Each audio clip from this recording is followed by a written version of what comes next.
दावबायारिफोरा दिनैनिफ्राय भुटान फारसे दावबायनो थांनो हासिगोन। माखासे सान सिगां मिथिहोखानाय बायदि सिगांनि समफोर बायदिनो भारतनि दावबायारिफोरा भुटान फारसे दावबायनो थांनो हासिगोन। नाथाय बेनि गेजेराव माखासे खाना होखानाय नेमखान्थिफोर थागोन। बेबायदिनो भुटान इन्डिया फ्रेन्डशिप एसोसिएशनआ माखासे नेमखान्थिफोर फोसावदों। सिगांनि बायदिनो भुटान फारसे दावबायनो थांनाय बिजाथिफोरा चेक पस्टआव रेजिस्ट्रेशन खालामनांगोन आरो दावबायारिफोरखौ फिजिकेलि चेकिं खालामनाय जागोन। चेक पस्टआव 24 घन्टा सीसी केमेरा थागोन। माखासे नेमखान्थिफोरा सिगांनि बायदियानो थागोन। भारतारिफोरनि थाखाय भिजानि गोनांथि जानाय नङा। एन्ट्रि पारमिटनि थाखाय जेबो रांबो लानाय जानाय नङा। नाथाय साफ्रोमबो COVID-19 भेक्सिन थुजानायनि सार्टिफिकेट लाथारनांगोन। भारतारिफोरा भुटान फारसे बायदि हाबा मावनो थांनायफोरनि थाखाय सिगांनि बादिनो भटार आइडि नङाब्ला पासपोर्टजों रेजिस्ट्रेशन खालामबानो जागोन। गुबुन गोबां फोरमानलाइसिनि गोनांथि गैया आरो थाइसेबो रां लानाय जानाय नङा। चेक पस्टआव जेब्लायबो मानसिजों लोगोसे गारिनि रेजिस्ट्रेशनखौ नायनाय जागोन। हम लोग को तो जैसे मन चीर के खुशी हुआ है। हम लोग को बहुत खुशी हुआ है क्योंकि वो जो बीमार के वजह से हम लोग आप लोग के नहीं मिल सका, तो बीमार के वजह से सब रुक गया। वो रिश्ता तो चल रहा था मगर इतना गहरा नहीं हो रहा था। तो हम लोग बहुत खुशी है कि आप रिश्ता पहले से भी गहरा होने वाला है क्योंकि हम लोग आप लोग को बहुत मिस किया। जैसे हमारा इधर कहावत है कि दूर का रिश्तेदार से सामने का पड़ोसी को मजदूर पर के रिश्ता बनाना पड़ता है। तो वही है हम लोग के तरफ से। इसमें आज जो गेट खुला है आप लोगों ने, इसमें कुछ नया नियम लागू किया गया।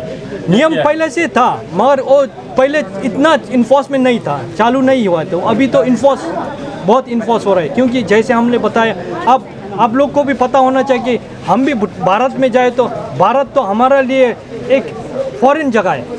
तो आप लोग की इधर आने के भूटान तो आप लोग के फॉरेन कंट्री है। तो जैसे आप लोग फॉरेन कंट्री में घुस आए उसी हिसाब से आप लोग को वो मन होना चाहिए। तो इसीलिए वो पहले से नियम था, वो नियम नहीं, वो सिर्फ इसको अभी थोड़ा इन्फोर्समेंट में ज़्यादा लगा हुआ है। वही है। अगर कोई इंडियन सिटीजन भूटान में एज ए टूरिस्ट हिसाब से आना चाहेंगे तो उसके लिए जैसे कि कोविड टेस्ट फिर आर्टिफिशियल कोविड टेस्ट वो रैंडम टेस्टिंग होगा। वो रैंडम टेस्टिंग हो सकता है मगर रैंडम टेस्टिंग माने सबको नहीं होगा, कोई को वो भी बीमार के जैसे सिचुएशन को होगा। जैसे अभी खुला है तो इंडिया में भरेगा किधर देश में बढ़ने से तो उसको रैंडम टेस्ट, मगर सब कुछ इतना नहीं होता तो रैंडम टेस्टिंग भी नहीं होगा। वही है जब मगर टेस्टिंग रैंडम टेस्टिंग। और इंडियन टूरिस्ट पहले भूटान में रात बिताने से यहाँ पे पैसे नहीं लगते थे, लेकिन अभी जैसे कि नए चालू हो गए, कितने पैसे लगेंगे एज ए टूरिस्ट? 1200 लगेगा, 1200 इंडियन करेंसी और भूटानीज न्यूट्रम। वही मगर आप लोग तो हम लोग की तरफ से आप लोग को प्रार्थना करता है कि आप लोग इंडियन करेंसी इधर टूरिस्ट के मुताबिक से इधर कंट्रीब्यूट करें आप लोग की तरफ। अच्छा, आपका मेडिकल जो है बड़ा मेडिकल में इंडियन आदमी आ सकता कि नहीं? मेडिकल के लिए कौन इंडियन से इधर भूटान जो हॉस्पिटल है, हाँ, उसमें इंडिया का आदमी आके ट्रीटमेंट कर सकता कि नहीं? वो पहले भी इतना नहीं था। आप लोग को पता है कि वो हम लोग का इधर फ्री मेडिकल केयर है। तो आप लोग इधर काम करने से हम लोग देता था फ्री मेडिकल केयर, ठीक है। वही तो आप लोग इधर आके जैसे कि आप लोग कुछ हो गया आप लोग को तो हम लोग नहीं छोड़ेगा। ऐसे आप लोग टूरिस्ट के वजह से भी आया इधर, तो आप लोग को कुछ बीमार हो गया तो हम लोग हॉस्पिटल में ट्रीटमेंट करेगा। वो तो हम लोग का रिस्पॉन्सिबिलिटी है। एंट्री करने के लिए क्या आईडी चाहिए? एंट्री करने के लिए जैसे वो साहब ने बताया था, आप लोग को पड़ता है पासपोर्ट या वोटर कार्ड इंडियन के लिए। दूसरा देश के लिए पासपोर्ट पड़ेगा ओरिजिनल, हाँ ओरिजिनल, वो भी ओरिजिनल कॉपी। वही है। विजिटर्स लोग को क्या अपील करेंगे? जो लोग टूरिस्ट लोग आएंगे घूमने, इन लोगों को क्या अपील करेंगे? अपील करना चाहता हूँ कि जब आप लोग आइए तो वोटर कार्ड नहीं होने से, पासपोर्ट होने से, जो इससे एक डॉक्यूमेंट को लेके आइए।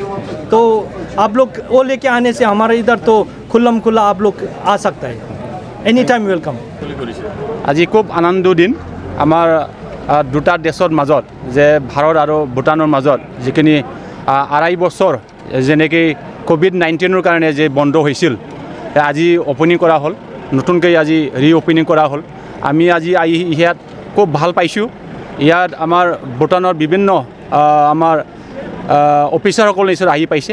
আমাৰ ভাৰতৰ পৰা আমি এটা টিম হিচাপে আমি আজি ইয়াত অপেনিং সময়ত আমি আহি পাইছোঁ। আমি আশাবাদী যে আগন্তুক সময়ত আমি দুটা দেশৰ মাজত আমি মিলা প্ৰীতিৰে আমি চলিব লাগিব। আমাৰ নতুনকৈ এতিয়া নিয়ম বান্ধি দিছে, সেই নিয়মবোৰ নিশ্চয় পালন কৰিব লাগিব। ভূটানত এতিয়া সোমালে এটা ভোটাৰ কাৰ্ড নিশ্চয় লাগিব আৰু বিভিন্ন তেনেকুৱা ডকুমেণ্টছ তেখেতসকলে বিচাৰি আছে। আৰু আমি ক'ব খুজিছোঁ যে ভূটানৰ যদি হল্ড নাইট থাকিলে তে 1200 টকা নিশ্চয় দিব লাগিব। এইবোৰ নিশ্চয় আইনটো নিশ্চয় পালন কৰিব লাগিব। আমি আশা কৰিম যাতে আমাৰ ভাৰতৰ নাগৰিক হিচাপে ভূটানত যেতিয়া সোমাব বিচাৰে এইবোৰ আইনটো নিশ্চয় ফ'ল' কৰিব লাগিব। আৰু ফ'ল' কৰি কিনি আমি সেই দেশত সোমা নিশ্চয় আমাৰ যিখিনি আদৰ্শ আৰু নীতি সেইবোৰ নিশ্চয় ভালকৈ পালন কৰিব পাৰিব লাগিব।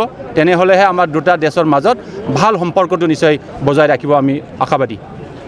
বৰ্ডাৰ এৰিয়াৰ মানুহ হিচাপে তেওঁলোকক কি ধৰণৰ কেনেকৈ সমস্যাৰ সন্মুখীন হ'ব লগা হৈছিলে বন্ধ হ'বৰ কাৰণে?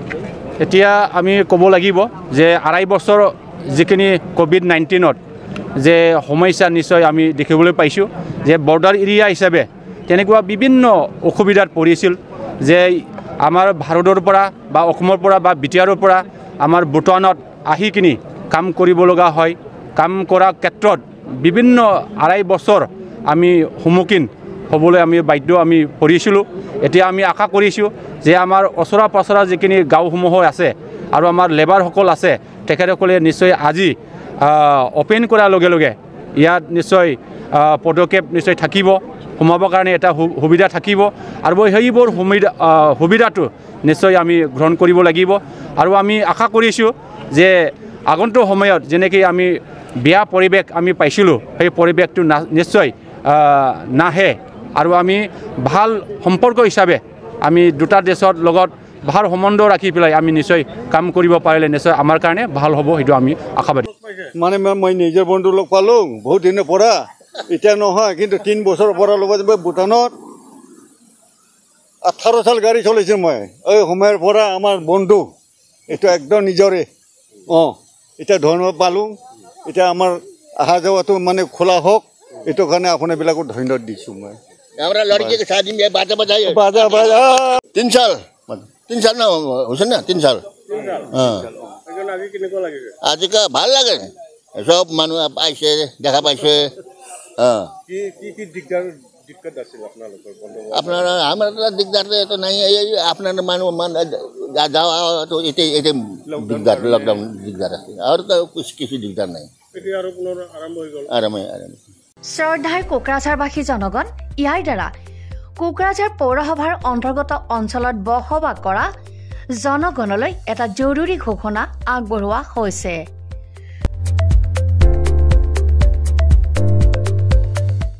কোকৰাঝাৰ পৌৰসভাৰ অধীনত প্ৰপাৰ্টি বা হোল্ডিং টেক্সৰ সেল্ফ এছেছমেণ্ট আৰু ৰি এছেছমেণ্টৰ কাম পূৰ্ণ গতিত চলি আছে। যিসকলে এতিয়াও সেল্ফ এছেছমেণ্ট বা ৰি এছেছমেণ্টৰ কামবোৰ সম্পূৰ্ণ কৰা নাই তেওঁলোকলৈ আমাৰ বিনম্ৰ অনুৰোধ, আপোনালোকে অতি সোনকালে অনলাইন যোগে সেল্ফ এছেছমেণ্ট আৰু ৰি এছেছমেণ্টৰ কামসমূহ সমাধান কৰি লওক। তাৰ বাবে আপোনালোকে অনলাইন যোগে প্লে ষ্টৰলৈ গৈ আসাম প্ৰপাৰ্টি টেক্স এপছটো ডাউনলোড কৰি এই এপছৰ দ্বাৰাই আপোনালোকৰ আধৰুৱা কামবোৰ সম্পূৰ্ণ কৰি ল'ব পাৰিব। নতুবা play.google.com/store/apps/ৱেবছাইটৰ জৰিয়তেও আপোনালোকে আপোনালোকৰ কামসমূহ সমাধান কৰিব পাৰিব। যদিহে আপোনাৰ অনলাইন যোগে আধৰুৱা কামবোৰ কৰিবলৈ অসুবিধা পাইছে তেতিয়াহ'লে আপোনালোকে কোকৰাঝাৰ পৌৰসভাৰ কাৰ্যালয়লৈ গৈ ৱাৰ্ড কমিছনাৰৰ পৰা প্ৰয়োজনীয় আবেদন পত্ৰ অৰ্থাৎ ফৰ্মসমূহ সোনকালে সংগ্ৰহ কৰি লওক। বিতংকৈ জানিবলৈ কোকৰাঝাৰ পৌৰসভা কৰ্তৃপক্ষৰ সৈতেও যোগাযোগ কৰিব পাৰিব। ইতিমধ্যে আপোনালোকৰ সহায়ৰ বাবে মেগা কেম্প কাৰ্যসূচী অনুষ্ঠিত কৰি থকা হৈছে। ধন্যবাদ।